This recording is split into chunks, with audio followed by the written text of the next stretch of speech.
Johnny ভাই বক্তব্য রেখেছেন পরিষ্কারভাবে উনি কৃষিতে যে বহুজাতিক কোম্পানির যে আধিপত্য সেটা উনি তুলে ধরেছেন অত্যন্ত গুরুত্বপূর্ণ একটি বিষয়। কারণ আমরা যেহেতু কৃষি সংস্কারের কথা বলি, আমাদের এই কৃষি সংস্কার করতে হলে বহুজাতিক কোম্পানির যে কৃষি নিয়ে যে ব্যবসা বাণিজ্য করছে সেটাকে বন্ধ করতে হবে। তাদের আগমনের কারণে আজকে আমাদের কৃষি ব্যবস্থায় ব্যাপক ধস নেমেছে। আজকে আমাদের যে প্রথাগত যে কৃষি ব্যবস্থা এখানে একটা পরিবর্তন এসেছে, যে পরিবর্তন আমাদের কাছে গ্রহণযোগ্য না। সবুজ বিপ্লবের নামে যেটা হচ্ছে সেটা আপনারা সবাই জানেন যে আমাদের যে ফসলের যে বৈচিত্র্য ছিল সেই বৈচিত্র্য নষ্ট হয়ে গেছে। এখন এক ফসলই আমাদের দেশে চালু হয়েছে এবং এই আধুনিকতার নামে যে উৎপাদন চলছে তার মাধ্যমে যে খাদ্য উৎপাদন, সেই খাদ্যকে আমরা খাদ্য বলতে পারি না, জাঙ্ক ফুড, অখাদ্য, কুখাদ্য, কিন্তু আমরা খাচ্ছি, আমাদের উপায় নাই, আমাদেরকে খেতে বাধ্য করা হচ্ছে। ইরি বিরি নামে যে চাল, সেগুলো তো আসলে খাদ্য না। আমাদের যে প্রচলিত যে ধান ছিল, ধানের বীজ ছিল, সেগুলোই ছিল আমাদের, কিন্তু আমাদের সেগুলোকে নষ্ট করে ওই যে বহুজাতিক কোম্পানির বীজ সেটাকে সরবরাহ করে আমাদের কৃষকদেরকে বাধ্য করা হয়েছে। 70-এর দশকে কৃষকদেরকে এই তাদের সার, ইউরিয়া সার খাওয়ানোর জন্য তখন ব্যাংকগুলোকেও বলে দিয়েছে সরকার যে ঋণ দিতে হইলে অর্ধেক দিতে হইলে সার ঋণ আর ক্যাশ। তার মানে কৃষকদেরকে বাধ্য করেছে যে ক্যাশ নিতে হইলে সার নেওয়া লাগবে। এরপর বাধ্যবাধকতার জায়গায় যে কৃষকের দরকার নাই সার, তাকেও সার নিতে হয়েছে বাধ্য হয়ে। বাধ্য হয়ে নিলে তাকে কিছু সার তখন ব্যবহার করতে হয়েছে। এই রকমের মানে ব্রিটিশরা যেমন আমাদের সার খাওয়ানো শিখিয়েছে বিনা পয়সায়, এখন আমরা কিনে খাই। তাহলে ওই তখন এইরকম একটা মানে একটা ষড়যন্ত্র করে আমাদের দেশে তাদের এখন আবার নতুন ষড়যন্ত্র হয়েছে বহুজাতিক কোম্পানি, তারা GMO, genetically modified organism, GMO crop, GMO বীজ, জিএমও মাছ, জিএমও বেগুন, এই সমস্ত তারা আমাদের মধ্যে দিচ্ছে। তার মানে আমাদের যে কৃষির যে একটা শৈল্পিক যে একটা অবস্থা, কৃষির যে একটা যুগান্তকারী যে একটা অবস্থা, আমাদের জেনারেশন টু জেনারেশন এই যে আমাদের মধ্যে আসছে, আমাদের মানুষের যে কৃষির যে অভিজ্ঞতা, হাজার বছরের অভিজ্ঞতা, সেটাকে তারা নস্যাৎ করে দিতে চায়, দিয়ে সম্পূর্ণরূপে তাদের উপর নির্ভরশীল করে রাখতে চায় এবং করে ফেলেছে। আজকে আমাদের কৃষকরা দেখেন কোনো কৃষি উপকরণ তাদের হাতে নাই। আজকে সার, বীজ থেকে শুরু করে কৃষির যে অন্যান্য যে পাওয়ার টিলার, ড্রাম সিটার, সবকিছু এখন বহুজাতিক কোম্পানির কাছ থেকে আমাদের কিনতে হয়। যে কারণে কিন্তু আজকে কৃষকরা ফসল উৎপাদন লাভ করতে পারছে না, কারণ উৎপাদনের একটা ব্যয়বহুল জায়গায় চলে গেছে। আগে যেমন কম খরচে উৎপাদন করতে পারত কৃষকরা এবং সরঞ্জামাদি সব তাদের নিজস্ব ছিল, আজকে সেগুলো কিছু নাই। আজকে খোঁজে দেখবেন যে গৃহস্থ বা গ্রামের পরিবার তাদের সেই আগের সেই হাঁস মুরগি পালতো, সেগুলো এখন আর পালে না। গরু ছাগল গোয়াল ছিল, এখন আর নাই। ধান আসতো প্রতি বছর, বাড়ি ঘরে ভর্তি হয়ে যেত, গোয়াল ভরা ধান, পুকুর ভরা মাছ, এগুলো এখন আর কল্পনার বিষয় দাঁড়িয়েছে। তার মানে আমরা একটা আন্তর্জাতিক ষড়যন্ত্রের শিকার, যেটা জনি ভাই বলেছেন। কৃষি সংস্কার করতে হলে এই বিষয়গুলো আমাদের কিন্তু বিবেচনার মধ্যে রাখতে হবে যে আমরা কোন ধরনের, এই জন্য আমরা বলেছি অ্যাগ্রোইকোলজির কথা, এমন একটা কৃষি ব্যবস্থা যেটা হবে পরিবেশ এবং প্রতিবেশ বান্ধব, যেখানে এই বহুজাতিক কোম্পানির আমদানি করা সার, কীটনাশক, এগুলা ব্যবহার প্রয়োজন নাই।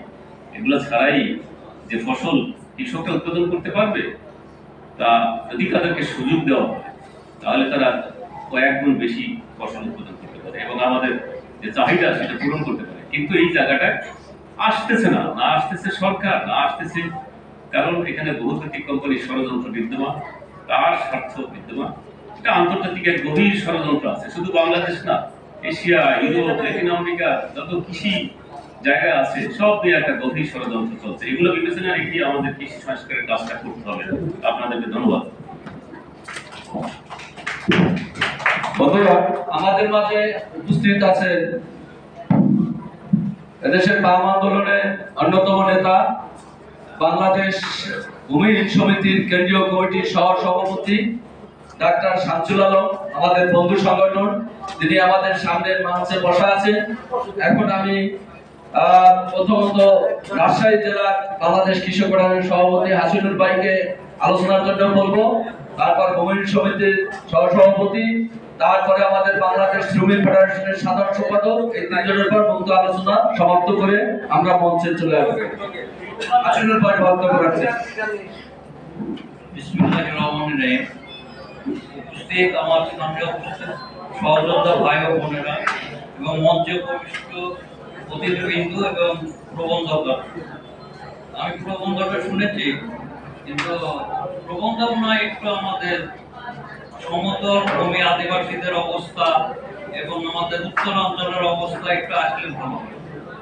এখানে যেহেতু ভূমিহীনদের কথা বলা হয়েছে এবং খাস জমির কথা বলা হয়েছে, আমরা এখন গভীর পানি উত্তোলন করে চাষাবাদের দিকে চলে গেছে। কিন্তু এক সময় আমি প্রবন্ধকারকের দৃষ্টি আকর্ষণ করে বলছি যে আমাদের বরেন্দ্র অঞ্চলে এক সময় বড় বড় খাল, নদী, পুকুর ছিল। তাতে কি হতো, ওই খালের পানি এবং ওই পুকুরের পানি সেচ করে কৃষি কাজে ব্যবহার করা হতো। এখন সেটা হয় না। সেই সব পুকুর এবং খাল জমির রকম চেঞ্জ করে পুকুর আছে, কিন্তু পুকুরের যেহেতু আমাদের দেশে ঘুষ বাণিজ্য, এটা জানেন, পুকুরকে শ্রেণী চেঞ্জ করে ফেলছে, যে জমি বানিয়ে ফেলছে। পুকুর দেখাটা তো ওটা আরই হবে না, আপনার বন্দোবস্ত হবে না। তখন টাকা পয়সার বিনিময়ে ডিসি অফিস বলেন, এসিল্যান্ড ভূমি অফিস বলেন, তহসিলদারকে টাকা পয়সা দিয়ে জমির রকম শ্রেণী পরিবর্তন করে ওইসব পুকুরকে জোরদাররা নিয়ে নিচ্ছে। এই যে আমাদের রাজ্যের অবস্থায়, তারপরে আমাদের সমতল আদিবাসীদের তো আরো করুণ অবস্থা। আপনারা একটু জানেন এবং প্রবন্ধকারক সারও জানেন যে পানির জন্য দুইজন আদিবাসীকে জীবন দিতে হয়েছে। যেখানে পৃথিবীতে আমরা এক সময় পড়েছি 3 ভাগ পানি 1 ভাগ স্তর, সেখানে আমাদের আদিবাসী নেতা এখানে রোদরিক বিশ্বাস উপস্থিত আছেন রাজশাহী, সেখানে পানির জন্য এটা সবাই জানে যে 2 জন আদিবাসীকে 20 মান আত্মহত্যা করতে হয়েছে। তাহলে আমরা কোথায় আছি? আমাদের অবস্থাটা কোথায়?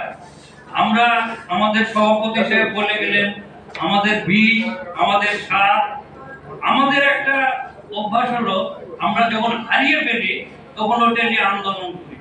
কিন্তু শোষণকারীরা যখন আমার দেশি মাছ, দেশি ধানের বীজ যখন তারা এগুলোকে বিলুপ্ত করে দিচ্ছে, তখন কিন্তু আমরা কথা বলি না। বিলুপ্ত করার পরে কিন্তু আমরা কথা বলি। আমরা এখন পানিতে আর্সেনিক পাচ্ছি, আয়রন পাচ্ছি, কিন্তু এক সময় জানেন, ওই পটুয়াখালী, বরিশালের লোক জানেন, পাতকুয়াতে আমরা পানি খেতাম, তাতে কিন্তু আয়রন পাওয়া যেত না, তাতে আর্সেনিক পাওয়া যেত না। সেই পাতকুয়া কিন্তু আমরা ধ্বংস করে ফেলেছি। এখন গ্রামে গঞ্জে আর সেই কুয়া পাবেন না। কিন্তু আমরা ধ্বংসের পরে আমরা সচেতন হই, কিন্তু ধ্বংসের আগেই যে আমার সব হারিয়ে গেছে।